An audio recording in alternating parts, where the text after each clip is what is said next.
এই পুকুরটা আমরা বানাইলাম যে আমরা যদি আগে থেকে যদি প্রিপারেশন থাকতো তাহলে ভিডিও করতে পারতাম না। পুরো বানানোর ভিডিওটা, পুকুর বানানোর ভিডিওটা, ওই যে সেলফি স্ট্যান্ডটা যদি নিয়ে আসতাম তাই তো আমরা ভিডিও করতে পারতাম।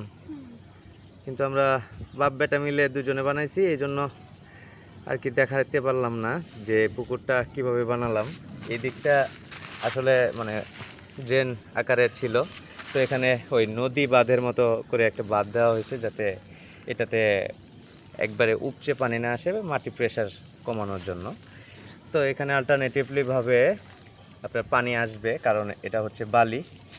এই বালিতে একদম স্বচ্ছ পানিটা ঢুকবে, যদিও এখানে নোংরা পানি দেখা যাচ্ছে, কারণ হচ্ছে খননের কাজ আবার শুরু হয়েছে।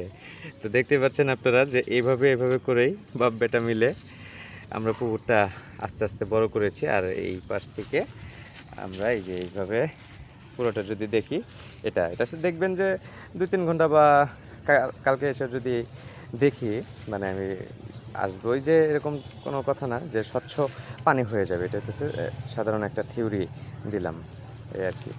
তো ভিডিওটা শেষ করছি, দেখা হচ্ছে অন্য কোনো এক ভিডিওতে। ততক্ষণ পর্যন্ত সবাই সুস্থ থাকুন, ভালো থাকুন, আল্লাহ হাফেজ।